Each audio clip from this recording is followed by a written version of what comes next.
Let's start class now. Let's start with exercise 10-8, direct material and direct labor variances. So over here we have two variances, direct material, direct labor. Formula मैंने आप लोगों के लिए दोनों शायद लिख दिए हैं, नहीं मटेरियल का नहीं लिखा हुआ है, but it's the same thing. इसके अंदर थोड़ी सी denotations change कर देंगे, it will be the same formula. Okay, now Dawson Toys Limited produces a toy called the Mace. The company has recently created a standard cost system to help control cost and has established the following standards for the Mace toy. Direct material 6 microns per toy at 1.50 per micron.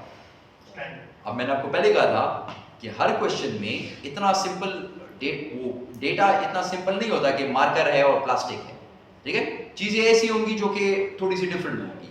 जिस तरह अब maze is the name of the product which is marker and the raw material is called as micron. ठीक है, सही है? तो फिर अगर मेरे एग्जाम में तबला आ जाए और दमान आ जाए तो please do not get offended और do not think it is difficult. ठीक है, it's the same thing. So direct material 6 microns पर टॉय एट 1.50 पर माइक्रॉन. एक मार्कर के अंदर 6 माइक्रॉन्स लगेंगे, मतलब एक मेस के अंदर 6 माइक्रॉन्स लगेंगे और एक माइक्रॉन जो है वो 1.5 का है. हो गया. Direct labour 1.3 hours per toy. एक प्रोडक्ट के ऊपर जो आपका एक मेज है उसके ऊपर 1.3 आवर्स लगते हैं और एक घंटे का जो वेज रेट है वो है 21. ये भी हो गया. ड्यूरिंग जुलाई, हाँ दिस इज स्टैंडर्ड. ठीक, याद रखिएगा जब इस तरह पर यूनिट फिगर के बनो तो वो स्टैंडर्ड होगा. ये मैं आपको पहले बात समझा चुका हूं. During July the company produce 3000 maze toys. So these are the number of units. 3000 हमारे पास यूनिट्स हैं. The toys production data for the month are as follows. Direct materials 25,000 microns were purchased at a cost of 1.48 per micron. अब यहाँ पर उसने total नहीं दिया. अगर आपको याद हो जो क्वेश्चंस हम कर रहे थे वहां पे हमारे पास टोटल गिवन होता था ना, याद है? हम यहाँ पे डायरेक्ट यहाँ से जो फिगर लेते थे हम कहते डायरेक्ट ये लिखी हुई उठा के इधर लिख दो. ठीक है, ओके आगे चलें. 5,000 of these microns were still in inventory at the end of the month. Now this is another thing which we discussed while we were studying this. हाँ, हमने क्या कहा था? Purchased and used. तो purchased आपके पास है 25,000 microns, लेकिन आपके पास यूज कितने हैं? 25 में से 5 अभी भी पड़े हैं. तो फिर इसका मतलब आपने इस्तेमाल कितने किए? 20,000. लेकिन 20,000 एक और चीज, 20,000 तब कंफर्म होगा अगर आपके पास ओपनिंग इन्वेंटरी एग्जैक्टली अगर आपके पास ओपनिंग इन्वेंटरी का फिगर हो और वो कुछ हो तो ये कैलकुलेशन डिफरेंट हो सकती है. ठीक है, याद रहेगी ये बात. एग्जाम में याद रहेगी. अब तो इधर कुछ नहीं करना. अब तो इधर तो सिंपल है. इधर तो मैंने आपको बता दिया. क्या है? 25,000 माइक्रॉन्स मैंने परचेज किए, 5,000 मेरे पास रह गए, तो मैंने कितने इस्तेमाल किए? 20,000. Simple calculation.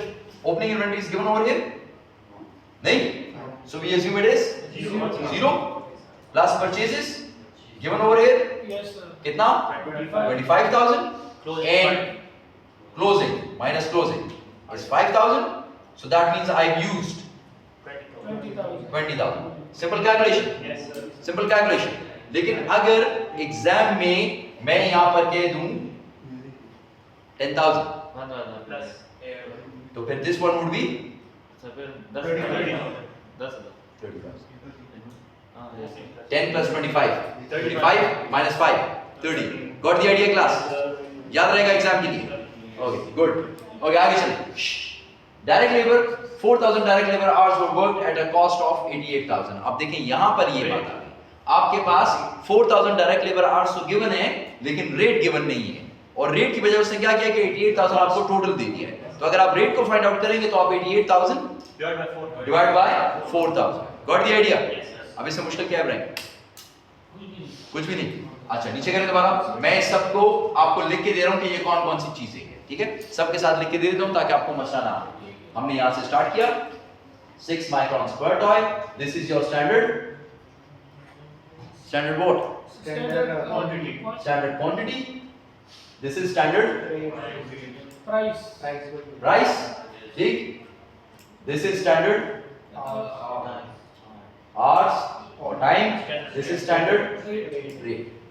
सही है? Yes sir. ओके, अब यहां पर आ जाएं. Direct material 25,000 microns. एक्चुअल क्या? एक्चुअल क्वांटिटी, लेकिन कौन सी? Purchased.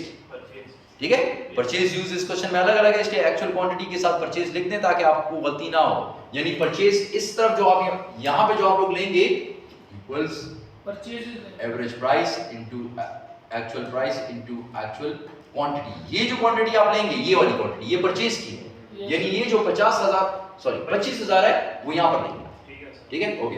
Actual quantity purchase microns were purchase eight a cost of 1.48 पर माइक्रॉन। सो 1.48 नहीं इसको मूव नहीं करेंगे तो सब कुछ खराब हो जाएगा।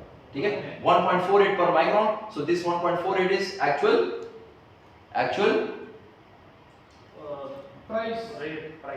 price. ठीक है, actual price 1.48 per micron. ठीक है, और जब इनको मल्टीप्लाई करेंगे तो वो वाली फिगर आ जाएगी पहली वाली, actual price into actual quantity। आ गई? Yes sir। सही है? ओके, आगे चलें। 5,000 of these microns were still in inventory। इसकी कैलकुलेशन हम लोगों ने ये कर दी है, ये वाली नहीं, ये 10,000 वाली नहीं, इससे पहले जो थी 0 और यहाँ पर आ रहा है मेरे पास 0 और ये 20,000। सो आई हैव यूज्ड 20,000। ठीक है, तो अब ये जो 20,000 है ये हो जाएगा actual quantity 20,000। Actual quantity used इस साथ यू लिखते हैं, एक्चुअल क्वांटिटी यूज्ड। और ये एक्चुअल क्वांटिटी यूज्ड कहां पे इस्तेमाल होगा? इस साइड पर, उस साइड पे परचेज इस्तेमाल होगा, इस साइड पे यूज इस्तेमाल होगा। यानी यहां पर अगर मैं ये कर रहा हूं, इस यहां पर अगर मैं कर रहा हूं SP into SQ तो ऊपर से आ जाएगा, और जो यहां से मैं कर रहा हूं AQ into SQ, तो ये जो एक्चुअल क्वांटिटी है ये है यूज की, तो ये यूज का फिगर इधर आएगा। सही है, multiply by standard price. Standard price कितनी है? ऊपर लिखिए 1.5 कर देंगे, मल्टीप्लाई हो जाएगा। ओके, आगे चलो। Direct labour 4,000 direct labour hours for work. So this 4,000 is actual hours. ठीक, actual hours at a cost of 88,000। ये क्या चीज है? ये क्या चीज है? ये actual hours into actual rate. ये चीज मैंने सबके साथ लिख दिया है, बाकी इट्स प्रीटी सिंपल। इस वजह से मैं इसके बाद इसको सॉल्व नहीं कर रहा, ये सारे आप लोग खुद फाइंड आउट कर सकते हैं। एक्सप्लेनेशन दे देंगे कॉजेस की?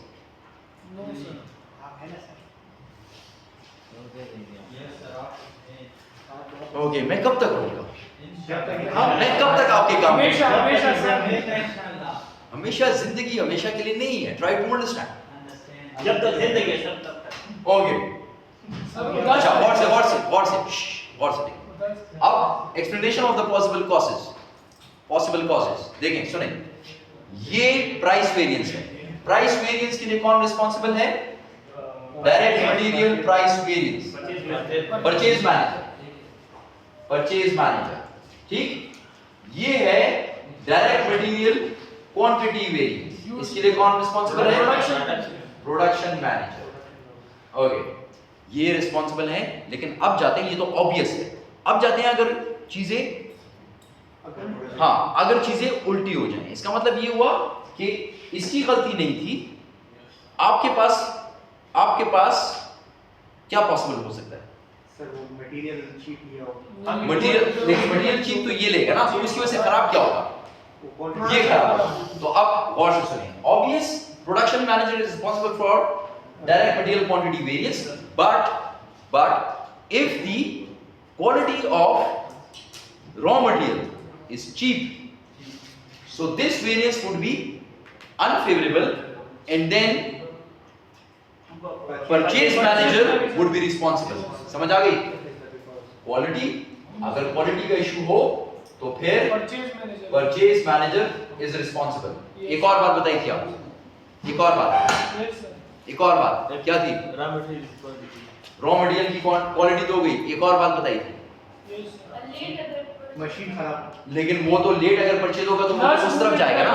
यहाँ पर एक और जी, अगर मशीन खराब हो गई, अगर मशीन खराब है, क्वालिटी भी सही है आपकी, रॉ मटेरियल की क्वालिटी बिल्कुल सही है, लेकिन मशीन सही नहीं है, जिसकी वजह से your quantity variance is unfavorable, so which department is responsible?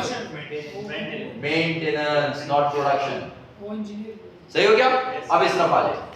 अब यहाँ पे ऑब्वियस के लिए तो परचेज मैनेजर रिस्पांसिबल था, लेकिन अगर बिल्कुल लास्ट टाइम पे आपने परचेज की तो प्रोडक्शन वाला नहीं, वो परचेज वाली last time purchase, last moment तो फिर who is responsible? Production manager. Now is it clear? Exam में मैं इस तरह की चीज पूछता हूं, समझा गई?